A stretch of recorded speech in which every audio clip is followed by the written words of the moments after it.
Mesdames et messieurs, bonjour, ravi de vous retrouver. Bienvenue à cette nouvelle édition de notre programme L'Égypte à la une. Et commençons l'édition d'aujourd'hui du lundi 12 septembre 2022 avec le président Abdel Fattah el-Sisi qui a présenté ses sincères condoléances en son nom et au nom du peuple égyptien à la famille royale, au gouvernement et au peuple britannique pour le décès de la reine Elisabeth II qui a dirigé son pays durant de longues décennies avec une extrême sagesse. Sur son compte officiel sur les réseaux sociaux, le président el-Sisi a écrit, je cite, « Je présente mes sincères condoléances en mon nom et au nom du peuple d'Égypte, à la famille royale, au gouvernement et au peuple du Royaume-Uni pour le décès de la reine Elisabeth II qui a dirigé son pays pour de longues décennies avec une extrême sagesse. Je confirme ma détermination à collaborer avec le roi Charles pour renforcer les relations entre nos deux pays et peuples amis. Je présente mes sincères condoléances à la nation britannique pour ce grand malheur et je fais confiance à la capacité du roi Charles de combler le vide laissé par la reine Elisabeth II. » Fin de citation. Le président Abdel Fattah el-Sisi a souligné que les efforts judiciaires sont devenus d'une importance particulière à la lumière des défis auxquels sont confrontés les pays africains, notamment en ce qui concerne les droits de citoyenneté, les droits des réfugiés et les migrants, la protection de l'identité culturelle, les droits des peuples à leurs ressources naturelles communes et les efforts de développement économique. Le président a tenu ses propos lors de sa réunion dimanche avec les présidents des cours constitutionnelles et suprêmes africaines participant à la 6e conférence des cours constitutionnelles et suprêmes africaines. Le président a souligné le souci de l'Égypte de soutenir le rôle du pouvoir judiciaire dans les sociétés africaines.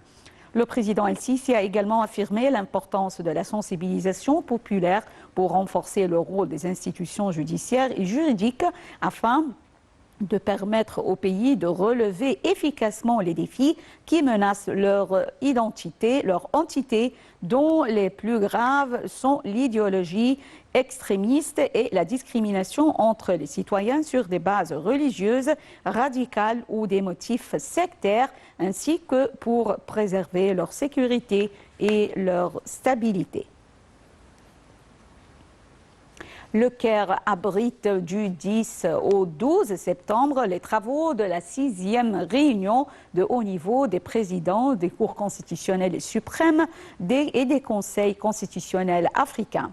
Le thématique du rôle du contrôle constitutionnel dans le développement des peuples africains a été débattu lors de cette rencontre. Dalia Karam nous donne plus de détails. Les participants à la 6e réunion de haut niveau des présidents des cours constitutionnels et suprêmes des conseils constitutionnels africains ont salué la volonté de l'Égypte de consolider la coopération et de renforcer les domaines de coordination avec tous les pays africains pour relancer le processus de développement et faire face aux défis internationaux auxquels le monde est confronté.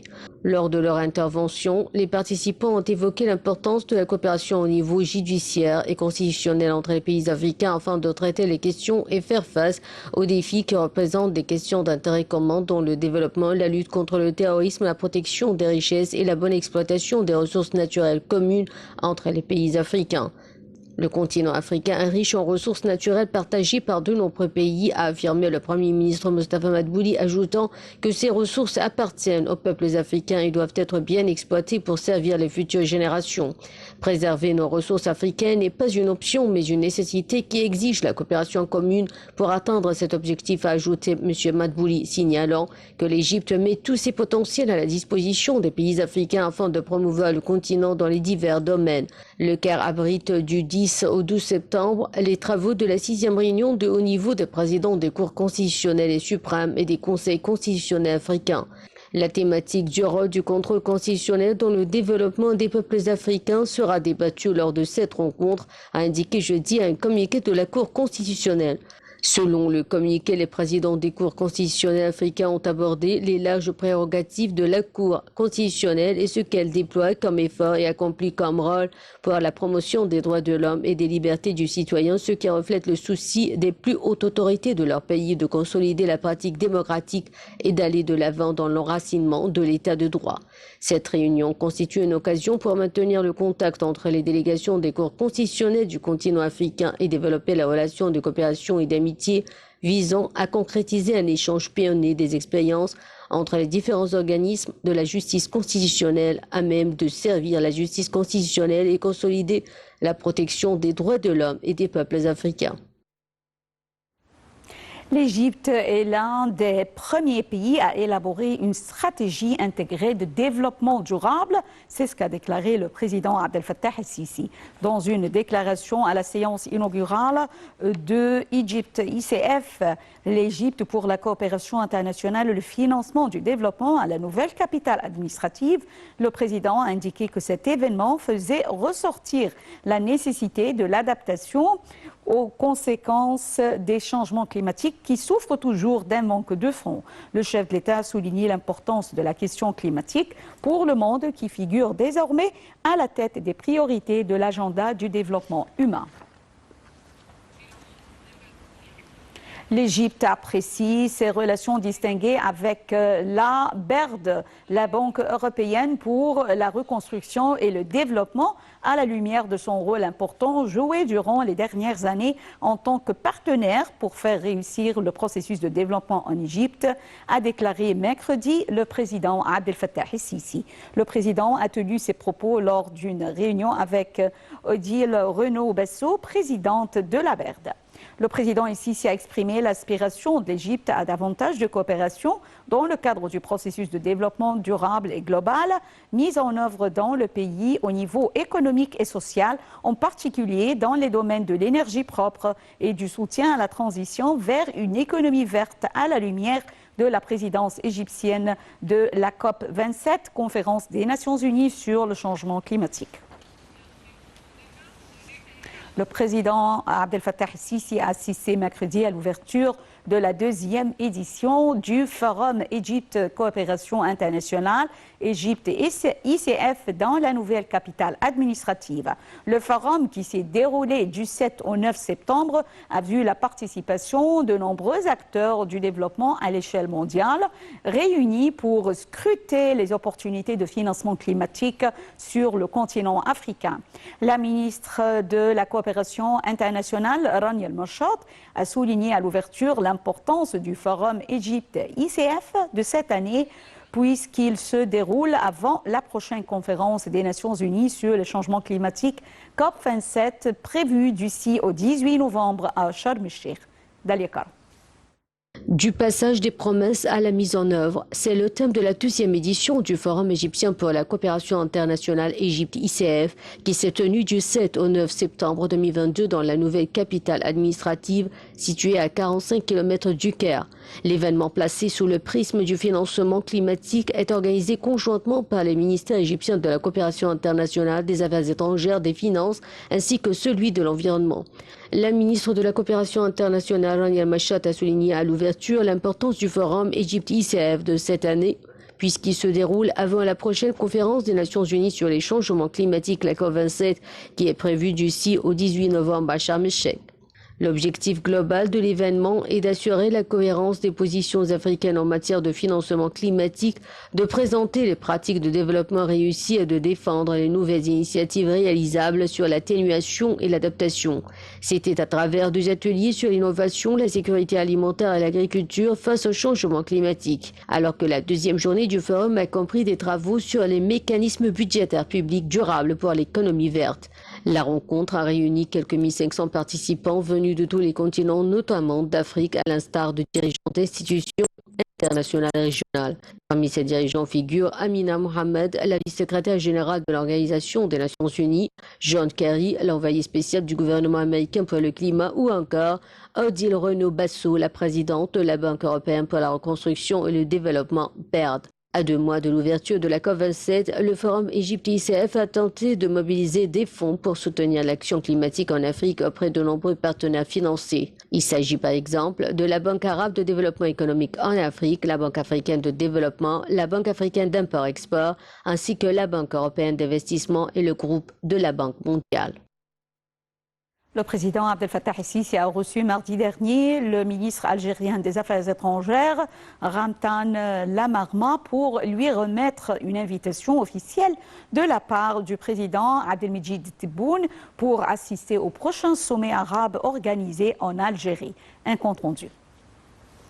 Le président Abdel Fattah el-Sisi s'est entretenu mardi avec le ministre algérien des Affaires étrangères Ramtan Lamamra en visite au Caire, où ils ont promis de resserrer les liens bilatéraux et d'intensifier la coordination sur les questions régionales, a indiqué la présidence égyptienne dans un communiqué. Au cours de la rencontre, M. Lamamra a remis au président el-Sisi une lettre du président algérien Abdelmejid Tebboune qu'il a invité à participer au sommet arabe prévu en novembre en Algérie, ce dont le président el-Sisi s'est félicité.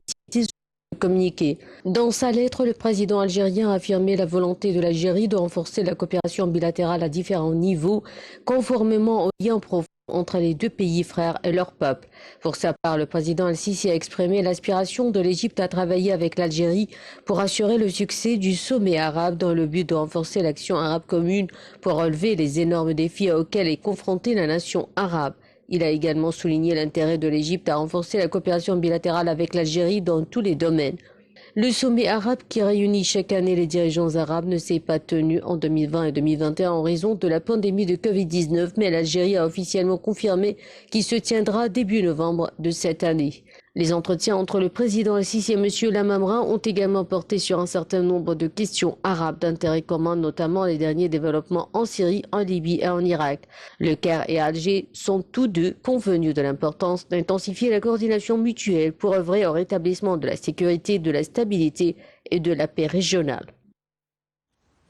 Ce vendredi, le 9 septembre, l'Égypte a célébré la journée nationale du paysan. Chaque année, le 9 septembre, l'Égypte célèbre la journée du paysan qui coïncide avec le jour où la loi de réforme agraire a été promulguée et la redistribution de la propriété des terres agricoles au féodalisme aux petits agriculteurs. À cette occasion, le président Abdel Fattah el-Sisi a félicité les paysans de l'Égypte sur son compte sur Facebook en écrivant, je cite, « Ma sincère appréciation et mon respect aux paysans et agriculteurs d'Égypte à travers le pays à l'occasion de leur fête. Le paysan égyptien a, au fil du temps, déployé des efforts considérables et travaillé d'arrache-pays, faisant preuve de dévouement et de sincérité pour assurer la sécurité alimentaire de l'État. » La transformation du monde rural est une priorité des autorités égyptiennes qui s'engagent à l'amélioration de la qualité de vie et bien-être des habitants des villages égyptiens dans le cadre de l'initiative présidentielle Vie décente.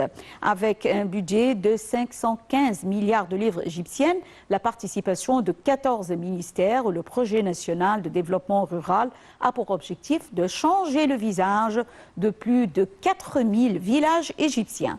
L'installation de services de base et surtout l'autonomisation des habitants de ces milieux sont au rendez-vous. Dalia Karam nous donne plus de détails. Un projet pionnier de développement rural a vu le jour, permettant à des millions d'habitants des zones rurales égyptiennes de rêver d'un meilleur avenir. Dans le but d'améliorer les moyens de subsistance, les conditions de vie des populations dans ces milieux en privilégiant les couches vulnérables, le projet doit couvrir plus de 4700 villages et sa période de mise en œuvre est de 3 ans. Avec un budget s'élevant à 515 milliards de livres égyptiennes, sa première phase, qui s'est terminée à la fin de 2021, a changé le visage de 1500 villages. Le projet introduit un éventail d'innovations allant de l'installation de services de base, des infrastructures, tout en offrant des opportunités d'emploi, un développement de compétences et une modernisation rapide des économies dans ces zones rurales. Il s'agit d'un tournant décisif. Cette transformation du monde rural doit inclure de nombreux changements positifs dans la vie de ses habitants, commençant par l'amélioration de la qualité de l'éducation, des services de santé, de l'eau potable, des opportunités de travail, l'autonomisation des femmes et l'augmentation de l'espérance de vie. et ce par le biais d'un développement centré sur les personnes dans lequel les bénéficiaires deviennent les agents de leur propre développement et participent dès le départ à la prise de décision et à l'exécution du processus même de transformation. Aujourd'hui, l'État est conscient que l'objectif de la réduction de la pauvreté ne peut être atteint si l'on ne cible pas délibérément les zones rurales où cette pauvreté reste dramatique et extrêmement répandue. C'est dans ces milieux où l'on constate les taux élevés du chômage, la généralisation des activités informelles, le travail des enfants et le faible taux de scolarisation. Aujourd'hui, investir dans la population offre une solution à long terme aux problèmes tels que la faim, la pauvreté, le chômage, les migrations forcées, des sujets profondément enracinés dans les zones rurales. Investir dans les populations rurales, c'est investir dans un avenir plus prometteur à tous. L'État a constaté qu'une répartition inégale de revenus n'était propice ni à la croissance économique, ni à la réduction de la pauvreté. Face aux répercussions de la crise alimentaire mondiale, l'Égypte multiplie ses initiatives pour augmenter la superficie des terres agricoles. Objectif, parvenir à l'autosuffisance. Explication de Dalia Kara. Le projet agricole Mustaqbal Masr, ou l'avenir de l'Égypte, a permis de cultiver 350 000 faidans de blé, de betteraves sucrières, de soja, de coton et de tournesol, tout ceci au cours de la première phase. C'est un projet stratégique qui fournit des milliers d'emplois dans divers domaines, qui donne une forte impulsion à l'industrie alimentaire nationale et qui renforce la stratégie de l'État visant à augmenter la proportion des terres agricoles. Il fait partie d'un projet plus grand, celui du nouveau delta, a déclaré le président Abdel Fattah al-Sisi lors de l'inauguration de Mustaqbal Masr, dont l'objectif est de cultiver 2,2 millions de faidans près de l'axe d'Al-Daba, ce qui constitue un pas important vers la mise en œuvre de la stratégie agricole 2030. Il s'agit en réalité d'un projet de développement intégral qui permettra de cultiver l'équivalent de 30% de la superficie de l'ancien delta. Le projet est proche des ports d'Alexandrie, de Sorna, de Damiette et des aéroports du Sphinx et de Borg Al Arab et est relié aux autoroutes principales et aux zones industrielles à la cité Sadat, celle du 6 octobre, et à Borg Al Arab. Il représente également une nouvelle extension urbaine pour les gouvernorats du Delta. Une étude du Centre égyptien de la pensée et des études stratégiques note que l'augmentation de la superficie agricole renforce la capacité de l'Égypte à faire face aux pénuries alimentaires en temps de crise, réduit les prix des denrées agricoles sur les marchés et crée 5 000 emplois d'ici 2025.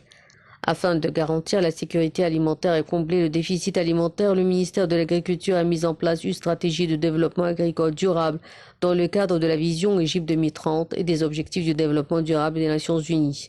Cette stratégie vise un taux de croissance agricole constante d'environ 4,5% par an, une plus grande compétitivité des exportations agricoles ainsi que des opportunités d'emploi et une amélioration du niveau de vie de la population agricole et rurale. La nouvelle stratégie prévoit une expansion horizontale des terres agricoles mais aussi une expansion verticale en cultivant des variétés à haut rendement et en appliquant des méthodes agricoles modernes. Elle prévoit de même le développement des cultures protégées ainsi que l'amélioration de la compétitivité des exportations agricoles et de la santé des plantes et du bétail. Le gouvernement s'attelle à augmenter les investissements destinés au secteur agricole, renforcer la production animale, avicole et piscicole, modifier les modes de consommation afin de réduire les pressions sur les ressources. L'expansion horizontale comprend plusieurs projets, dont notamment le projet géant du nouveau delta d'une superficie de 2,2 millions de faidans, le projet de développement du sud de la vallée Toshkal Khair d'une superficie de 1,1 million de faidans, le projet de développement du nord et du centre du Sinaï d'une superficie de 456 000 faidans, le projet de développement de la nouvelle campagne égyptienne d'une superficie de 1,5 million de faidans ainsi que d'autres projets en Haute-Égypte et à la Nouvelle-Vallée d'une superficie de 650 000 faidans. Ces projets représentent 3 millions de faidans, soit environ un tiers de la superficie déjà cultivée selon le ministère de l'Agriculture. Le secteur agricole est important pour l'économie nationale du fait qu'il contribue à 15% du produit intérieur brut et à environ 10% des exportations totales des marchandises. Il fournit 40% de la nourriture des Égyptiens, les 60% restants sont importés et 25% de la main-d'œuvre. Le secteur agricole a montré qu'il était capable de faire face au choc. On l'a vu lors de la pandémie du Covid-19. L'Égypte n'a pas souffert de pénurie alimentaire contrairement à de nombreux autres pays en développement. Les exportations agricoles égyptiennes ont dépassé les 5,6 millions de tonnes au cours de l'année 2021, et ce pour la première fois dans l'histoire de l'Égypte, comme l'a affirmé le Premier ministre Mostafa Madbouli. L'objectif actuel du gouvernement est de faire passer le taux d'autosuffisance de 40% à 65%, ce qui signifie une augmentation de la production de 5 millions de tonnes. Parallèlement à ces projets, le gouvernement a lancé un vaste projet de serres agricoles, le projet de 100 000 serres. Les serres agricoles ont permis d'augmenter les exportations agricoles égyptiennes. Les plans stratégiques mis en œuvre par l'État depuis 2014 ont permis d'atteindre l'autosuffisance dans un certain nombre de produits de base comme les légumes, les fruits, le riz, le maïs, les plantes médicinales et aromatiques, la volaille, le poisson, les œufs et la viande rouge. L'Égypte occupe désormais la première place mondiale en ce qui a trait à l'exportation de certains produits agricoles comme les oranges et les fraises. L'État a commencé à travailler en vue d'augmenter la récolte de blé en bonifiant certaines régions et en soutenant les agriculteurs. Selon les responsables, le résultat est une récolte sans précédent. La superficie cultivée en blé cette année a atteint 3,7 millions de faidans, soit une augmentation de 250 000 faidans par rapport à l'année dernière, et on s'attend à ce que près de 5 millions de tonnes de blé soient acheminées vers les silos de l'État. Égypte, 8 projets d'hydrogène vert en cours de construction ou de développement ou même de négociation. Les autorités égyptiennes ont signé vendredi le 19 août un protocole d'accord avec la Société mondiale d'hydrogène vert Fortescue Future Industries pour étudier les possibilités de production d'hydrogène vert dans le pays. FFI développera les projets d'hydrogène vert si les études sont satisfaisantes. Pas moins de 8 projets sont déjà en cours de développement ou de négociation en Égypte, grâce notamment aux efforts, entre autres, de l'autorité égyptienne des énergies nouvelles renouvelables et l'autorité générale de la zone économique du canal de Suez. Dalia Karam nous donne plus de détails. Les autorités égyptiennes ont récemment signé des accords d'une valeur globale de plus de 30 milliards de dollars avec des groupes énergétiques pour la production d'hydrogène vert. Globelec a annoncé le 29 août avoir signé un protocole d'accord avec l'autorité égyptienne des énergies nouvelles et renouvelables, l'autorité générale de la zone économique du canal de Suez et d'autres agences nationales pour développer conjointement une installation d'hydrogène vert à grande échelle dans la zone économique du canal de Suez. Plus précisément, Globelec, en tant que développeur et investisseur principal, développera, financera, construira, possédera et exploitera le projet d'hydrogène vert qui sera développé en 3 phases, totalisant 3,6 gigawatts d'électrolyseurs et environ 9 gigawatts de production d'énergie solaire photovoltaïque et éolienne. Cela débutera par un petit projet pilote utilisant un électrolyseur de 100 MW qui se concentrera initialement sur les engrais verts à base d'ammoniac, tout en envisageant d'autres utilisations finales de l'hydrogène vert à moyen et long terme. L'entreprise veut capitaliser sur les ressources éoliennes et solaires photovoltaïques d'Égypte, sur les infrastructures bien développées du pays et sur son cadre réglementaire favorable aux investissements pour produire de l'hydrogène de manière compétitive destinée à l'exportation et au marché local. Mike Shelley, PDG de Globelec, a déclaré que l'Égypte était un pays clé pour Globelec et qu'ils étaient ravis de soutenir l'ambitieux programme vert du gouvernement égyptien et de contribuer à la lutte contre le changement climatique. La signature du protocole d'accord est intervenue le 24 août dernier alors que les autorités égyptiennes signaient cet accord d'une valeur globale de plus de 30 milliards de dollars avec plusieurs autres groupes énergétiques étrangers et locaux pour la construction d'unités de production d'hydrogène vert. Ces différents accords et les nombreux autres signés depuis le début de cette année témoignent de l'ambition très forte du pays de devenir un hub mondial de l'énergie en exploitant au maximum ses ressources et sa situation géographique très avantageuse. L'Égypte est une destination populaire auprès des amateurs d'histoire, car une croisière sur le légendaire Nil à la rencontre des plus grandes civilisations du monde antique, des pyramides et des palais est inoubliable. Mais l'Égypte est aussi un endroit parfait pour un séjour plage ou tout confort.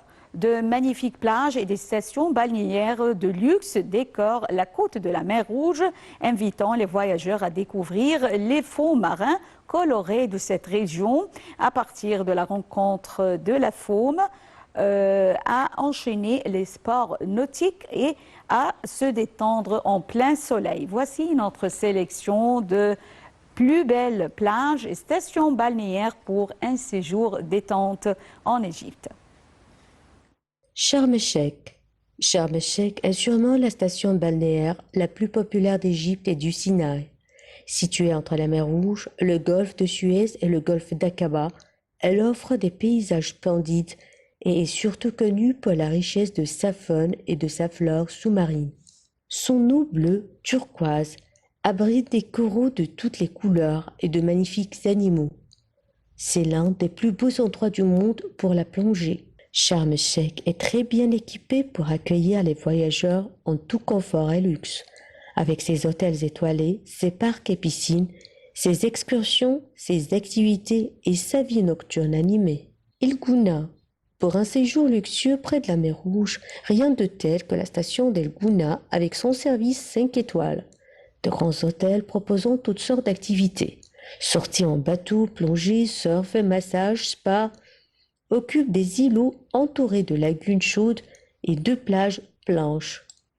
C'est le paysage typique des cartes postales paradisiaques, idéal pour une remise en forme. Safaga. Pour un séjour en famille, la station balnéaire de Safaga est un très bon choix. Cette ville portuaire propose une multitude d'activités aux voyageurs. Du quad dans ses dunes de sable noir, du surf ou encore de la plongée. C'est un endroit très intéressant d'un point de vue historique. Ici, puisqu'on peut y visiter des ruines romaines ainsi que des épaves légendaires. Makati Bay. Pour un séjour sportif, rendez-vous plutôt à Makati Bay. Cette ville au bord de la mer Rouge promet un séjour haut en émotions, avec son immense aquapark, son golfe de 18 trous et ses excursions dans le désert, sans oublier toutes les activités nautiques du Sinaï. Nuweiba. Nuweiba est la station balnéaire idéale pour les amoureux de la nature.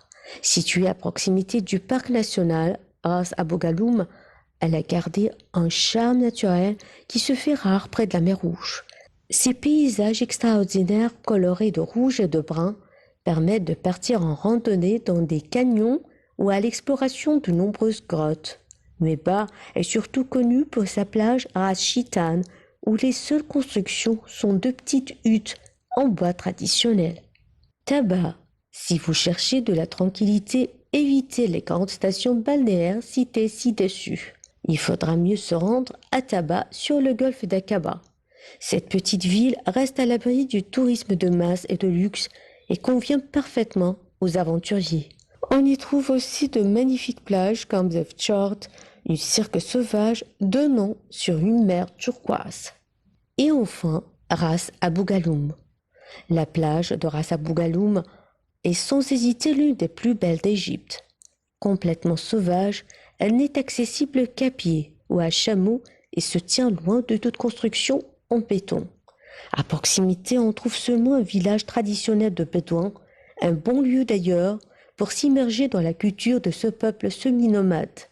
La mer transparente invite à la baignade et à la plongée et permet de séjourner en toute tranquillité. Mesdames et messieurs, avec ces belles plages d'Égypte, nous arrivons à la fin de cette édition de notre programme L'Égypte à la une. Merci pour votre fidélité. Nile TV International et la transmission en langue française reprend à 18h locale. Merci et bonne journée. Au revoir.